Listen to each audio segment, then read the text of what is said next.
Welcome back to another episode of অলৌকিকের সন্ধানে। আমি সৌম্য এবং আজকে আবারও চলে এসেছি আপনাদের সঙ্গে একটি অলৌকিক অভিজ্ঞতা শেয়ার করে নিতে। আজকে আমাদেরকে চিঠি পাঠিয়েছেন অমৃতা মাইতি। আমরা অমৃতা মাইতির চিঠি শোনার আগে আপনাদের কাছে একটা ছোট্ট রিকোয়েস্ট, প্লিজ সাবস্ক্রাইব অলৌকিকের সন্ধানে।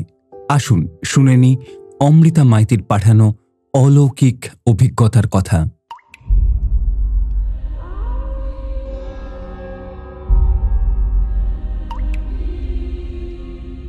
এই পৃথিবীতে কিছু ঘটনার কোনো ব্যাখ্যা হয় না।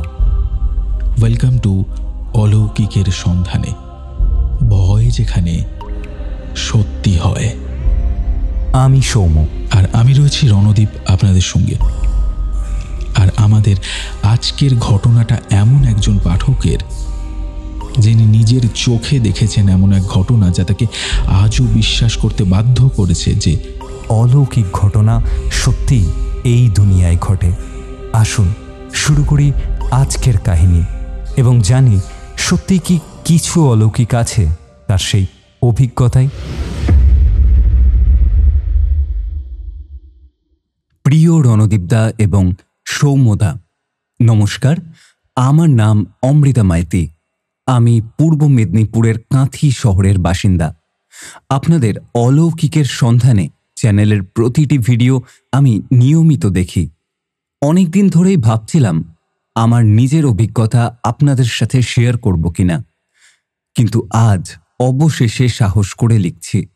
কারণ যা ঘটেছে আমার পরিবারের সাথে সেটা এতটাই ভয়ঙ্কর ছিল যে আজও রাতে ঘুম আসে না সেই স্মৃতি মনে পড়লে। ঘটনাটা আজ থেকে প্রায় 5 বছর আগের। আমার বাবা বিশ্বজিৎ মাইতি ছোটবেলা থেকেই স্বপ্ন দেখতেন নিজের একটা ব্যবসা করার। চাকরি করতেন একটি সরকারি অফিসে, কিন্তু মন পড়ে থাকত কোনো নিজস্ব উদ্যোগ শুরু করার দিকে। অনেক খোঁজ খবর করে বিভিন্ন জায়গায় ঘুরে অবশেষে তিনি ঠিক করলেন পোলট্রি ফার্মের ব্যবসা শুরু করবেন। কাঁথি শহর থেকে প্রায় 12 কিলোমিটার দূরে পুরানপুর গ্রামে তিনি একটা জমিও পেয়ে গেলেন ভাড়ায়। জায়গাটা বেশ নিরিবিলি, আশেপাশে তেমন বাড়িঘর নেই, কিন্তু পোলট্রি ফার্মের জন্য এই ধরনের নির্জন জায়গাই তো দরকার। বাবা অনেক উৎসাহ নিয়ে কাজ শুরু করলেন। প্রায় 3 লক্ষ টাকা খরচ করে তিনি সেই জায়গায় বড় একটা শেড তৈরি করলেন। লোহার পাত দিয়ে ছাউনি, চারিদিকে নেট লাগানো, ভেতরে মুরগির থাকার জন্য সুন্দর ব্যবস্থা। প্রথমে তিনি 500 ব্রয়লার মুরগির বাচ্চা কিনে আনলেন। আমাদের পুরো পরিবার, মানে মা, আমি আর আমার ছোট ভাই সোহম, সবাই খুবই খুশি ছিলাম। মনে হচ্ছিল বাবার স্বপ্ন বুঝি সত্যি হতে চলেছে। প্রথম দিকে সমস্তটা ঠিকঠাকই চলছিল। বাবা প্রায় প্রতিদিন সকালে গিয়ে ফার্মের দেখভাল করতেন। একজন কর্মচারীও রেখেছিলেন, তার নাম গোপাল। গোপাল স্থানীয় গ্রামের ছেলে, বয়স প্রায় 45। সে দিনের বেলা মুরগিদের খাবার দেওয়া, জল দেওয়া, পরিষ্কার করা, এই সমস্ত কাজ করত। কিন্তু রাত্রিবেলা সেখানে কেউ থাকত না। শুরুর দিকে বাবা ভেবেছিলেন দিনের কাজ ঠিকঠাক হলেই হলো, রাতে থাকার দরকার নেই। কিন্তু একটা সমস্যা শুরু হলো প্রায় 2 সপ্তাহ পরে। একদিন সকালে বাবা গিয়ে দেখলেন বেশ কয়েকটি মুরগি নেই। প্রথমে ভাবলেন হয়তো কোনো প্রাণী এসে নিয়ে গেছে, যদিও শেডের চারিদিকে নেট আর তার দেওয়া ছিল, তবুও হয়তো কোথাও দিয়ে ঢুকেছে। সেদিন গোপালকে বলে আরও ভালো করে সব জায়গা চেক করে নেট ঠিক করা হলো। কিন্তু পরদিন আবারও বেশ কয়েকটি মুরগি গায়েব। এবার বাবা একটু চিন্তিত হলেন। গোপালকে জিজ্ঞেস করলেন, এই তুই কোনো শব্দ শুনেছিস? কোনো প্রাণী এসেছে নাকি? গোপাল একটু অদ্ভুত ভঙ্গিতেই বলল, না দাদা, আমি তো সন্ধ্যার পর বাড়ি চলে যাই, কিন্তু এই জায়গাটায়। সে থেমে গেল। বাবা তাড়া দিলেন, কি এই জায়গাটায় কি? গোপাল একটু ইতস্তত করে বলল, না মানে ওই গ্রামের লোকেরা বলে এই জায়গাটা ভালো না। আগে এখানে একটা পুরনো বাড়ি ছিল, অনেক বছর আগে ভয়ঙ্কর কিছু ঘটেছিল, তারপর থেকে আর কেউ এদিকে তেমন আসে না। বাবা হেসে উড়িয়ে দিলেন কথাটা। ভূতটুত কিচ্ছু নেই, নিশ্চয়ই কুকুর বা শিয়াল এসেছিল। আমি আজ থেকে রাতেও এখানে থাকব। মা অনেক আপত্তি করলেন। ওই নির্জন জায়গায় একা রাতে থাকবে কেন, যদি কিছু হয়ে যায়? কিন্তু বাবা ছিলেন একরোখা মানুষ। এত টাকা খরচা করেছি, প্রতিদিন 3-4টে করে মুরগি যাচ্ছে, এভাবে চললে তো সর্বনাশ হবে। না না না না, আমাকে থাকতেই হবে।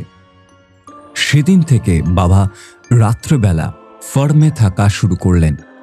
তিনি একটা ছোট্ট খাট নিয়ে গেলেন শেডের এক কোনায় রাখার জন্য, আর সঙ্গে নিলেন একটি টর্চ, মোবাইল ফোন আর একটি লাঠি নিরাপত্তার জন্য। প্রথম রাত্রে কিছুই হলো না। বাবা বলেছিলেন মুরগিরা মাঝরাতে একটু শব্দ করছিল, কিন্তু সেটা স্বাভাবিক, কোনো মুরগি আর গায়েব হয়নি। দ্বিতীয় রাতেও প্রায় একই অবস্থা। বাবা একটু নিশ্চিন্ত হলেন, ভাবলেন হয়তো মানুষের উপস্থিতি টের পেয়ে যে প্রাণী আসছিল সে আর আসছে না। কিন্তু তৃতীয় রাতে যা ঘটল সেটা শুনে আমাদের সবার গা শিউরে উঠল। বাবা সে রাতে প্রায় 11টা নাগাদ ঘুমিয়ে পড়েছিলেন। ঠিক মাঝরাতে হঠাৎ তিনি জেগে উঠলেন একটা অদ্ভুত শব্দে। সেটা ছিল অনেকটা ঘষ্টানোর মতো শব্দ, যেন কেউ ভারী কিছু টেনে নিয়ে যাচ্ছে। বাবা চমকে উঠে টর্চ জ্বালালেন। মুরগিগুলো সব অস্থির হয়ে ডানা ঝাপটাচ্ছে, কটকট শব্দ করছে, কিন্তু ছাদের দিকে টর্চের আলো ফেললে কিছুই দেখা গেল না। শব্দটা থামল। বাবা ভাবলেন হয়তো কোনো বড় বিড়াল বা অন্য কোনো প্রাণী ছাদে উঠেছিল। কিন্তু কয়েক মিনিট পরেই আবার সেই শব্দ শুরু হলো। এবার শব্দটা আরও স্পষ্ট, আরও কাছে, যেন কেউ ইচ্ছে করেই পায়চারি করছে ছাদে, ধীরে ধীরে, একদম নিয়মিত পদক্ষেপ। বাবা সাহস করে বাইরে বেরোলেন। শেডের বাইরে দাঁড়িয়ে ছাদের দিকে তাকালেন। পূর্ণিমার রাত ছিল, বেশ আলো ছিল, কিন্তু ছাদে কিছুই নেই, কেউ নেই। তবু পায়ের শব্দ হচ্ছিল, একদম মাপা পদক্ষেপ। বাবার মনে হলো যেন কেউ তাকে শোনাবার জন্যেই জোরে জোরে পা ফেলছে। তার শরীরে কাঁটা দিয়ে উঠল। এত ঠান্ডা রাতেও তিনি ঘেমে গেলেন। দ্রুত শেডের ভেতর ঢুকে দরজা বন্ধ করে দিলেন। শব্দটা চলল প্রায় আধ ঘন্টা, তারপর হঠাৎ করেই থেমে গেল। সে রাতে আর বাবার ঘুম আসেনি। সকাল হওয়া মাত্রই তিনি জায়গাটা ভালো করে চেক করলেন।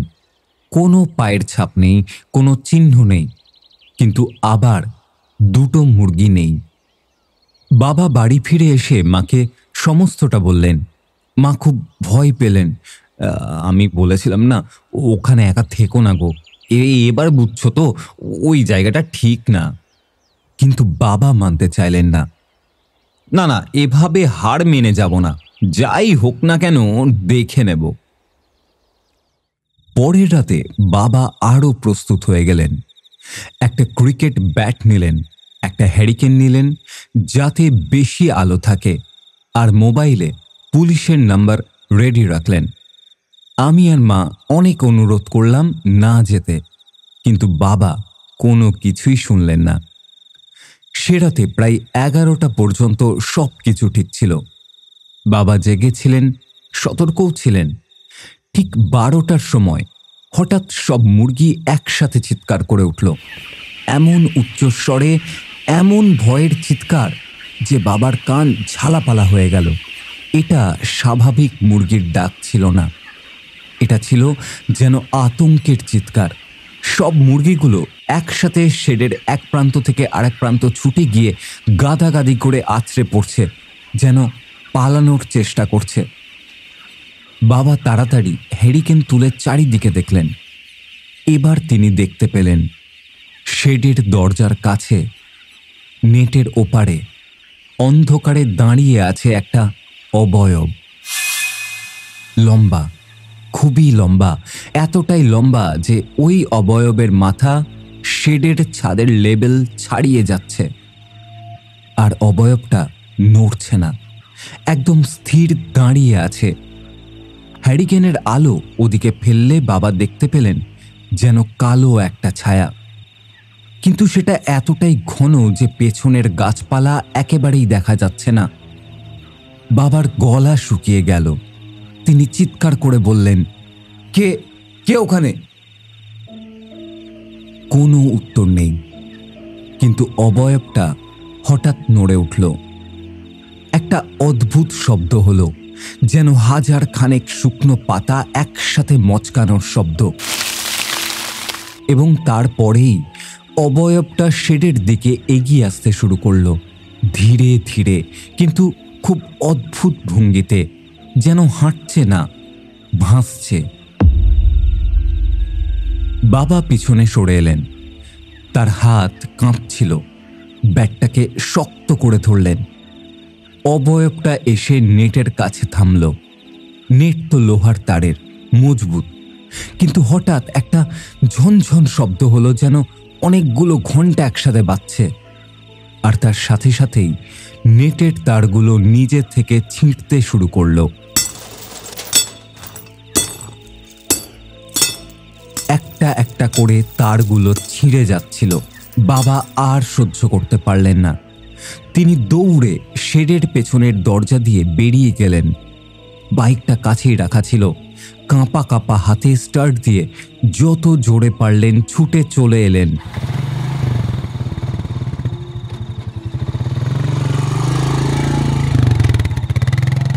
বাড়িতে ফিরে তিনি এমন অবস্থায় ছিলেন যে আমরা প্রথমে বুঝতেই পারিনি কি হয়েছে। সাদা মুখ, সারা শরীরে ঘাম, ঠোঁট কাঁপছে। মা জল খাইয়ে অনেক কষ্টে শান্ত করার পর তিনি সমস্তটা বললেন। সেই রাতে আমাদের কারোর ঘুম হয়নি। মা বললেন, এবার বুঝেছ? ওই ফার্ম বন্ধ করে দাও, জীবনের থেকে তো বড় কিছু নেই। কিন্তু বাবা পরের দিন আবার সাহস সঞ্চয় করলেন। আমি এত টাকা লগ্নি করেছি, এভাবে ছেড়ে দিতে পারবো না। হয়তো কেউ ভয় দেখিয়ে আমাকে তাড়াতে চাইছে, জমির মালিক নয়তো অন্য কেউ। সকালবেলা তিনি আবার ফার্মে গেলেন। গোপাল আগে থেকেই সেখানে ছিল। তার মুখ দেখে বোঝা যাচ্ছিল যে সে খুবই ভয় পেয়েছে। দাদা, আমি আর এখানে কাজ করব না, আমাকে মাফ করে দিন। বাবা তাকে শান্ত করলেন, বোঝালেন, কিন্তু গোপাল বলল, দাদা, এই জায়গাটা আসলেই সমস্যার। আমার ঠাকুরদা বলতেন এই জায়গায় অনেক বছর আগে একটা পরিবার থাকতো। তাদের সাথে খুব খারাপ কিছু একটা হয়েছিল। এক রাতে পুরো পরিবার, বাবা, মা, 3 ছেলে মেয়ে, সবাই মারা যায়। কেউ জানে না কি হয়েছিল, কিন্তু পরদিন সকালে গ্রামের লোকেরা দেখে সবাই মরে পড়ে আছে। আর তাদের চেহারা এমন ছিল যেন ভয়ঙ্কর ভয় পেয়ে মারা গেছে। তারপর থেকেই এখানে সব অদ্ভুত ঘটনা ঘটে। কেউ বেশি দিন এখানে থাকতে পারে না। বাবা এসব কথাই বিশ্বাস করতে চাইলেন না, কিন্তু গোপাল সেদিনই চলে গেল। বাবাকে একা সামলাতে হলো। তিনি ঠিক করলেন আর রাতে থাকবেন না, কিন্তু নিয়মিত যাবেন, মুরগিদের দেখভাল করবেন। পরের কয়েকদিন রাতে তিনি বাড়িতেই থাকলেন, কিন্তু প্রতিদিন সকালে গিয়ে দেখতেন বেশ কয়েকটি করে মুরগি নেই। আর শেডের ভেতর একটা অদ্ভুত গন্ধ ছড়িয়ে থাকত। পচা গন্ধ মিশে থাকতো যেন পোড়া কিছুর সঙ্গে। মুরগিগুলো দিন দিন আরও অস্থির হয়ে উঠছিল, ঠিকমতো খাচ্ছিল না। ডিম পাড়া প্রায় বন্ধই হয়ে গেছিল। 3 সপ্তাহ এভাবেই চলল। প্রায় 50টার কাছাকাছি মুরগি উধাও হয়ে গেল। বাবা মানসিকভাবে ভেঙে পড়েছিলেন। এত টাকা লস হচ্ছিল আর তিনি কিছুই করতে পারছিলেন না। একদিন তিনি ঠিক করলেন পুলিশে খবর দেবেন। ভাবলেন হয়তো সত্যিই কোনো চোরচক্র মুরগি চুরি করছে। কিন্তু পুলিশকে কি বলবেন যে একটা লম্বা কালো ছায়া আসে, নেট নিজে থেকে ছিঁড়ে যায়? তারা হাসবে শুধু। ঠিক এই সময়ই গ্রামের একজন বৃদ্ধ লোক এসে বাবার সাথে দেখা করলেন। তার নাম হরিপদ দাস, বয়স প্রায় ৮০। তিনি বললেন, বাবা, আমি শুনেছি তুমি এখানে ফার্ম খুলেছ। তোমার কি জানা ছিল এই জায়গার ইতিহাস? বাবা বললেন, কিছু শুনেছি, কিন্তু এসব তো কুসংস্কার। হরিপদবাবু মাথা নাড়লেন। কুসংস্কার নাও হতে পারে, আমি নিজের চোখেই দেখেছি। তখন আমার বয়স ওই বছর 18-19 হবে। এই জায়গায় তখন রামনাথ মণ্ডল নামে এক ব্যক্তি থাকতেন তার পরিবার নিয়ে। 3 জন ছেলে মেয়েও ছিল, 2 ছেলে আর 1 মেয়ে। খুবই শান্তিপূর্ণ পরিবার। কিন্তু একদিন রামনাথ এই জায়গাটা খুঁড়াখুঁড়ি করছিলেন একটা কুয়ো খোঁড়ার জন্য। গভীরে খুঁড়তে গিয়ে তিনি অনেকগুলো মানুষের কঙ্কাল পেয়ে যান, প্রায় 7-8টা। সব একসাথেই পুঁতে রাখা ছিল। বাবার গা ছমছম করে উঠল। হরিপদবাবু চালিয়ে গেলেন। রামনাথ ভয় পেলেন, গ্রামের প্রবীণদের ডাকলেন। তারা বললেন এই জায়গায় নাকি অনেক আগে, তাও প্রায় আরো 100 বছর আগে, একটা ডাকাতির দল লুটপাট করতে এসেছিল। গ্রামবাসীরা তাদের ধরে মেরে ফেলে এইখানেই পুঁতে দেয়, কিন্তু ঠিক মতো দাহ করেনি, শ্রাদ্ধও করেনি। সেই থেকেই এই জায়গায় অশান্তি। রামনাথ ভেবেছিলেন কঙ্কালগুলো তুলে নিয়ে ঠিক মতো দাহ করবেন, কিন্তু সে রাতেই শুরু হলো বিপত্তি। তার ছোট ছেলে হঠাৎ অসুস্থ হয়ে পড়ল, জ্বরে আর বিছানা থেকে উঠতে পারল না। পরের রাতে বড় ছেলে বলল সে একটা কালো ছায়া দেখেছে, তাদের ঘরেই ঘোরাফেরা করছে।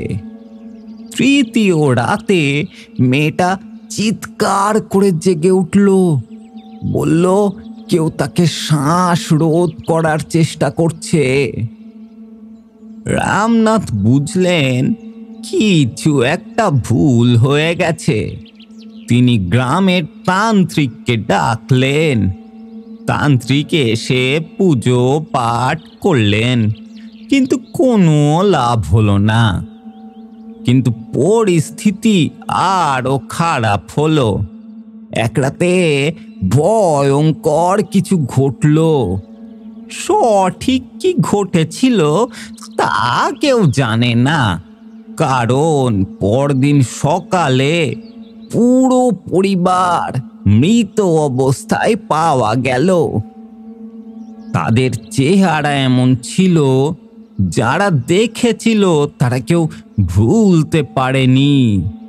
চোখ বিস্ফোরিত, মুখ হাঁ করা, পুরো শরীরে নীল দাগ, যেন কেউ তাদের ভয়ঙ্করভাবে যন্ত্রণা দিয়ে দিয়ে মেরেছে।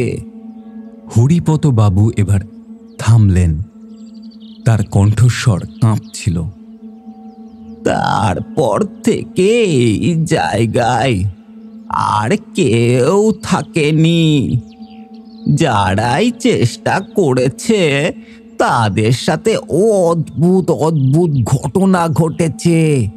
কেউ অসুস্থ হয়ে পড়েছে, কেউ দুর্ঘটনায় মারা অবধি গেছে। বছর 30 আগে এক চাষি এখানে গোয়াল ঘর বানানোর চেষ্টা করেছিল। তার 4টে গরু 1 সপ্তাহের মধ্যেই মারা গেল। আমি তোমাকে অনুরোধ করব বাবা, তুমি এই জায়গা ছেড়ে দাও। বাবা স্তম্ভিত হয়ে শুনলেন সবটা, কিন্তু তিনি এখনো পুরোপুরি বিশ্বাস করতে চাইছিলেন না। কিন্তু এসব তো অনেক পুরনো গল্প, এখন আর। হরিপদবাবু বাবাকে থামিয়েই মাথা নাড়লেন।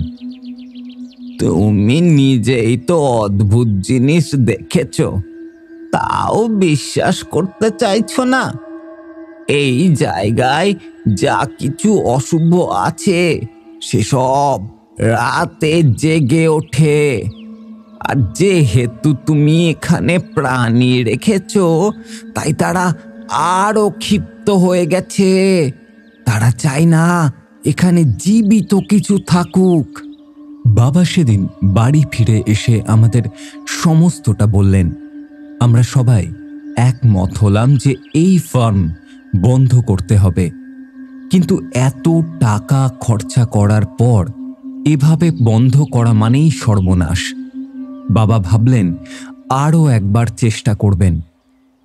তিনি গ্রামের একজন পুরোহিতকে ডাকলেন পুজো করার জন্য।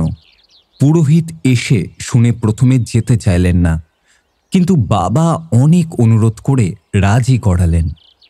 পরের দিন পুরোহিত এসে ফার্মে নানা পুজো পাঠ করলেন, গঙ্গাজল ছেটালেন, মন্ত্র পড়লেন, ধূপ দ্বীপ জ্বালালেন।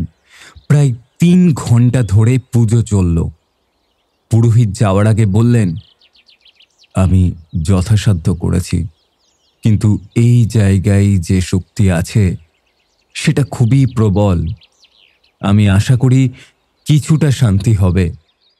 সেদিন রাতে বাবা আবার সেখানে থাকার সাহস করলেন। মা অনেক কান্নাকাটি করলেন, কিন্তু বাবাকে ফেরানো গেল না। আমি নিজেও বললাম, বাবা প্লিজ, যাওয়ার কি দরকার, এত বড় রিস্ক কেন নিচ্ছ? কিন্তু বাবা বললেন, পুজো হয়েছে আজ, নিশ্চয়ই আর কিছু হবে না, আমি একবার বিষয়টা দেখতে চাই।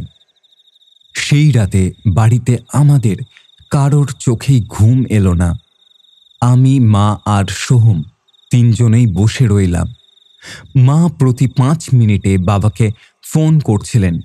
বাবা বলছিলেন সমস্তটাই ঠিক আছে। রাত প্রায় 11:30 হবে। হঠাৎ বাবার ফোন এলো, কিন্তু তিনি কথা বলছিলেন না। ফোনের ওপার থেকে আসছিল একটা অদ্ভুত শব্দ, যেন কেউ খুব জোরে শ্বাস নিচ্ছে আবার ছাড়ছে, গোঙানির মতো শব্দ। মা চিৎকার করে উঠলেন, কি হয়েছে বলো? কিন্তু কোনো উত্তর নেই, শুধুমাত্র সেই ভয়ানক শ্বাসের শব্দ আর মাঝে মাঝে মুরগিদের আর্তচিৎকার। তারপর হঠাৎ একটা প্রচণ্ড ধাক্কার শব্দ, যেন কিছু পড়ে গেল, আর তারপরেই ফোনটাও কেটে গেল। মা ভেঙে পড়লেন কান্নায়। আমি তাড়াতাড়ি আমাদের পাড়ার কাকুকে ফোন করলাম, যার গাড়ি ছিল। তিনি এসে আমাদের নিয়ে চললেন পুরানপুরের দিকে। পুরো রাস্তা মা শুধু কাঁদছিলেন, প্রার্থনা করছিলেন। আমার নিজের হাত পা ঠান্ডা হয়ে গিয়েছিল ভয়ে। ফার্মের কাছে পৌঁছাতেই প্রায় 12:45 বেজে গেল। দূর থেকেই দেখা গেল শেডের ভেতর থেকে আলো আসছে, বাবার হারিকেন জ্বলছে, কিন্তু আর কোনো শব্দ নেই। নিস্তব্ধ, খুবই অস্বাভাবিক নিস্তব্ধতা, এমনকি রাতের পোকামাকড়ের শব্দও নেই। গাড়ি থামিয়ে আমরা নামলাম। কাকু একটা টর্চ নিয়ে এগিয়ে গেলেন, আমি তার পেছনে পেছনে। মা আর সোহম গাড়িতেই রইল। শেডের দরজায় পৌঁছে দেখি দরজা খোলা, ভেতরে হ্যারিকেনের আলোয় দেখা যাচ্ছে মুরগিগুলো সব এক কোনায় গাদাগাদি করে আছে, নিশ্চুপ, একদম নড়ছে না। কাকু ডাকলেন, বিশ্বজিৎ দা, কিন্তু কোনো উত্তর নেই। আমি ভেতরে ঢুকলাম। খাটটা দেখা যাচ্ছে, কিন্তু বাবা নেই। চারিদিকে তাকালাম এবং তখনই দেখলাম শেডের পেছনের কোনায় অন্ধকার একটা জায়গায় কিছু একটা পড়ে আছে। আমি টর্চ নিয়ে এগিয়ে গেলাম, আর তারপরেই দেখলাম বাবাকে। তিনি মাটিতে পড়ে আছেন, চোখ বন্ধ, সারা শরীর ঘামে ভেজা। আমি চিৎকার করে উঠলাম। কাকু দৌড়ে এলেন। আমরা দুজন মিলে বাবাকে ঝাঁকানোর চেষ্টা করলাম। বাবা, বাবা! কয়েক মুহূর্ত পরে বাবা চোখ খুললেন, কিন্তু তার চোখে যে দৃষ্টি ছিল সেটা আজও আমি ভুলতে পারি না। সম্পূর্ণ আতঙ্ক, সম্পূর্ণ ভয়। তিনি আমাকে দেখেও চিনতে পারছিলেন না মনে হলো। শুধু বিড়বিড় করে বলছিলেন, যাও যাও, এখান থেকে চলে যাও, যাও যাও যাও। আমরা তাকে তুলে গাড়িতে নিয়ে এলাম। মা দেখেই কান্নায় ভেঙে পড়লেন। আমরা সোজা হাসপাতালে নিয়ে গেলাম। ডক্টর পরীক্ষা করে বললেন শারীরিকভাবে কোনো আঘাত নেই, কিন্তু তিনি গভীর শক পেয়েছেন। তার ব্লাড প্রেশার খুব বেড়ে গেছে। পরদিন সকালে অনেক শান্ত করার পর বাবা আস্তে আস্তে বললেন সে রাতে কি হয়েছিল। তার কথা শুনে আমার রক্ত হিম হয়ে গেল। বাবা বলেছিলেন, প্রথম দিকে সমস্তটাই ঠিকঠাক ছিল।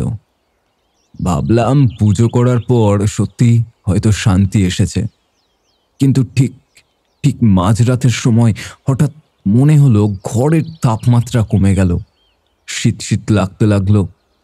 আর তখনই হ্যারিকেনের আলো মিটমিট করে জ্বলতে শুরু করলো। আমি উঠে বসলাম। মুরগিগুলো আবার তখন অস্থির হয়ে উঠেছিল। তখনই আমি দেখলাম শেডের ঠিক মাঝখানে মেঝেতে যেন মাটি নড়ছে, ফুলে উঠছে, যেন মাটির নিচ থেকে কেউ উঠে আসার চেষ্টা করছে।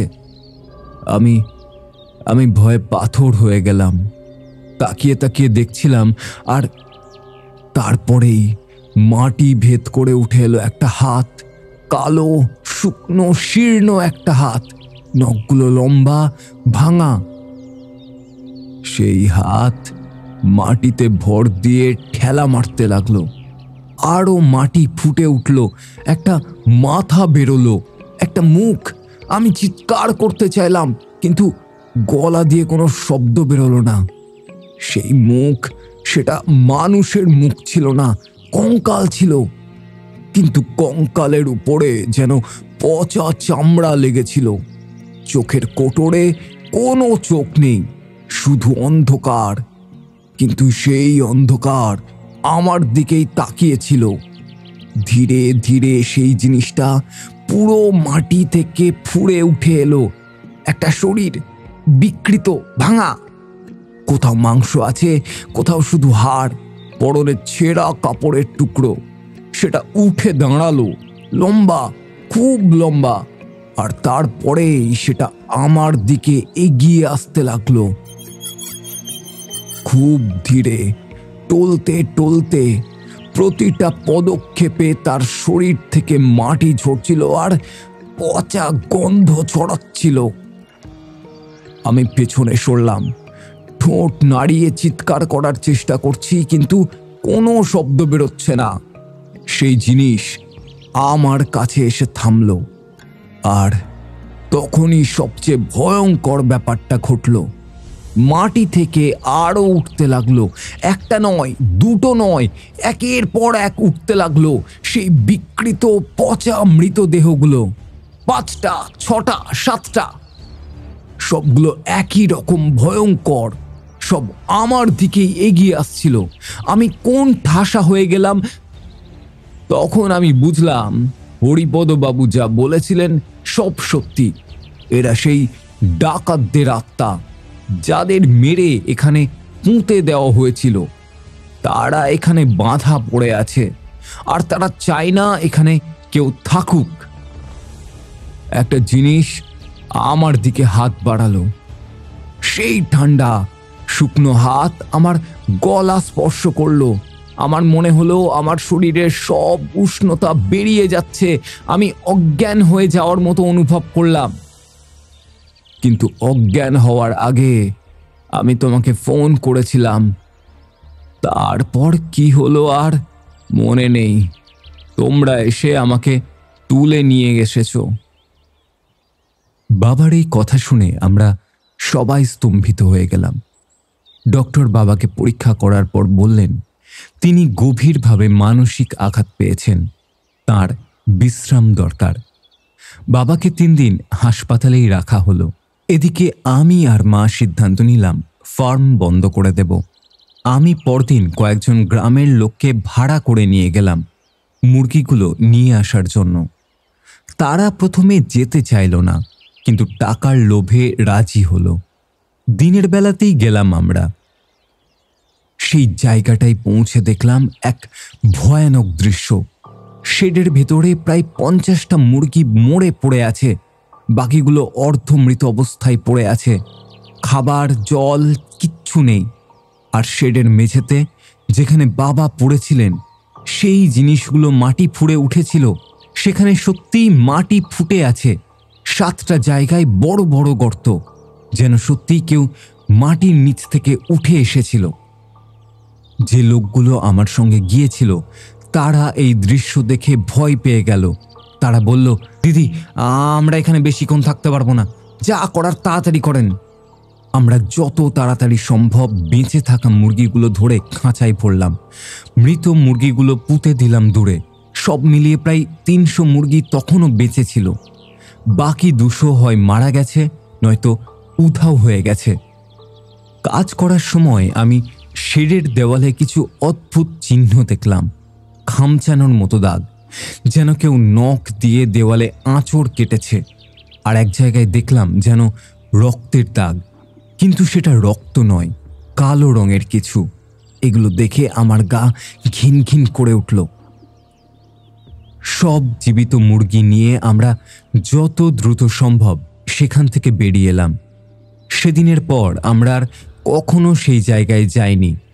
জমির মালিককে ফোন করে বলে দিলাম আমরা ফার্ম বন্ধ করে দিচ্ছি। তিনি মোটেও আশ্চর্য হননি, বরং বললেন, আমি বলেছিলাম তোমার বাবাকে, কিন্তু তিনি শোনেননি। এই জায়গায় কেউ থাকতে পারে না। বাবা হাসপাতাল থেকে বেরোনোর পরও অনেক দিন ঠিকমতো সুস্থ হতে পারেননি। প্রায় 2-3 মাস তিনি মানসিক চিকিৎসকের কাছে যেতেন। রাতে ঠিকমতো ঘুম হতো না। বাবার বারবার সেই স্বপ্ন দেখতেন, মৃতদেহগুলো মাটি ফুঁড়ে উঠে আসছে, তাকে আক্রমণ করছে। অনেক ওষুধ, অনেক কাউন্সেলিংয়ের পর ধীরে ধীরে তিনি সুস্থ হতে শুরু করলেন। কিন্তু আমাদের পরিবারে এই ঘটনার প্রভাব দীর্ঘস্থায়ী হলো। আর্থিকভাবে আমরা প্রায় 3 লক্ষ টাকা হারিয়েছিলাম। সেই মুরগিগুলো যা বেঁচে ছিল সেগুলো বিক্রি করে খুবই কম দাম পেয়েছিলাম। শেডের যন্ত্রপাতি সব ফেলে আসতে হয়েছিল। কিন্তু টাকার থেকেও বড় ক্ষতি হয়েছিল মানসিক। বাবা তার স্বপ্ন হারিয়েছিলেন। নিজের একটা ব্যবসা করার যে উৎসাহ ছিল সেটা সম্পূর্ণ নষ্ট হয়ে গেল। তবে সবচেয়ে ভয়ঙ্কর ব্যাপার ঘটল এর প্রায় 2 মাস পরে। একদিন সন্ধ্যাবেলা আমি আমার ঘরে বসে পড়ছিলাম। হঠাৎ জানলা দিয়ে বাইরে তাকিয়ে দেখি রাস্তার ওপারে একটা ল্যাম্পপোস্টের নিচে দাঁড়িয়ে আছে একটা লম্বা অবয়ব, খুবই লম্বা। অন্ধকারে স্পষ্ট দেখা যাচ্ছিল না, কিন্তু মনে হলো সেটা আমাদের বাড়ির দিকে তাকিয়ে আছে। আমার গা ছমছম করে উঠল। সেই অবয়বটা অনেকক্ষণ দাঁড়িয়ে রইল। আমি ভয়ে জানলা থেকে সরে এলাম। পরে যখন আবার দেখলাম তখন আর সেখানে কিচ্ছু ছিল না। আমি মাকে বা বাবাকে কিছু বলিনি, ভাবলাম হয়তো আমারই ভুল হয়েছে। কিন্তু পরের সপ্তাহেও আবার, এবার রাতে প্রায় 2টোর সময় আমার ঘুম ভেঙে গেল একটা অদ্ভুত শব্দে, যেন কেউ আমাদের বাড়ির বাইরে হাঁটছে, ধীরে ধীরে, নিয়মিত পদক্ষেপ। আমি ভয়ে কম্বল মুড়ি দিয়ে শুয়ে রইলাম। শব্দটা চারিদিকে ঘুরছিল, যেন কেউ বাড়িটা পরিক্রমা করছে। এরপর প্রায় 1 মাস ধরেই এটা হতে থাকলো। কখনো সেই লম্বা ছায়া দেখে যেত, কখনো রাতে সেই পায়ের শব্দ শোনা যেত। আমি অবশেষে বাবা মাকে বলতে বাধ্য হলাম। তারাও বললেন যে তারাও লক্ষ্য করেছেন কিছু অদ্ভুত ঘটনা। মা বলছিলেন একদিন রান্নাঘরে রাতে জল খেতে গিয়ে জানলা দিয়ে দেখেন একটা মুখ তাকে দেখছে, একটা ভয়ঙ্কর মুখ, পচা, বিকৃত। আমরা বুঝলাম সেই জায়গা থেকে যা কিছু অশুভ ছিল সেটা বাবাকে অনুসরণ করে এসেছে আমাদের বাড়ি পর্যন্ত। হয়তো সেই রাতে বাবাকে স্পর্শ করেছিল বলে একটা সংযোগ তৈরি হয়ে গিয়েছিল। আমরা অনেক পুরোহিত ডাকলাম, পুজো করালাম, এক তান্ত্রিককেও ডেকেছিলাম। তিনি এসে বাড়ির চারিপাশে নানা জিনিস পুঁতে দিলেন, মন্ত্র পড়লেন এবং বললেন, আপনার বাবা যেখানে গিয়েছিলেন সেই জায়গাটা খুবই অশুদ্ধ, সেখানকার নেগেটিভ এনার্জি তার সাথে সংযুক্ত হয়ে গেছে, এটা দূর করতে সময় লাগবে, আপনাদের নিয়মিত কিন্তু প্রার্থনা করতে হবে আর ধূপ দ্বীপ জ্বালাতে হবে। আমরা তার কথা মতো সব কিছু করলাম। ধীরে ধীরে প্রায় 6 মাস পরে সেই উপদ্রব কমতে শুরু করলো, শেষ পর্যন্ত বন্ধ হয়ে গেল। কিন্তু আজও 5 বছর পরেও আমরা সেই অভিজ্ঞতা ভুলতে পারিনি। ইতি অমৃতা মাইতি, কাঁথি, পূর্ব মেদিনীপুর। কি বলবো অমৃতা, বলার কোনো ভাষা আমি পাচ্ছি না। যা ঘটেছে তোমাদের পরিবারের সঙ্গে তা তো খুবই ভয়ঙ্কর, কিন্তু তার থেকেও বড় কথা হলো একটা মানুষের স্বাধীনভাবে স্বপ্ন দেখার ইচ্ছে আজ পুরোপুরি নষ্ট হয়ে গেছে। আশা করি এখন তোমরা সুস্থই আছো, এখন স্বাভাবিকভাবেই জীবন কাটাচ্ছ। হয়তো এই অভিজ্ঞতা তোমাদের আজও তাড়া করে বেড়ায়, কিন্তু মানসিক বা শারীরিকভাবে এখন তোমরা হয়তো সুস্থই আছো। সাবধানে থেকো অমৃতা, পরিবারের যত্ন নিও। আর এতক্ষণ যারা এই অমৃতার অভিজ্ঞতাটি শুনছিলেন তারা অবশ্যই নিচে কমেন্ট করে জানান আপনাদের কেমন লাগলো আজকের অভিজ্ঞতা। ভালো লাগলে আপনার কাছের মানুষের সাথে শেয়ার করে দিন। দেখা হচ্ছে আগামী পর্বে একটি নতুন অলৌকিক অভিজ্ঞতা সঙ্গে নিয়ে। ততক্ষণ শুনতে থাকুন অলৌকিকের সন্ধানে, কারণ ভয় এখানে সত্যি হয়।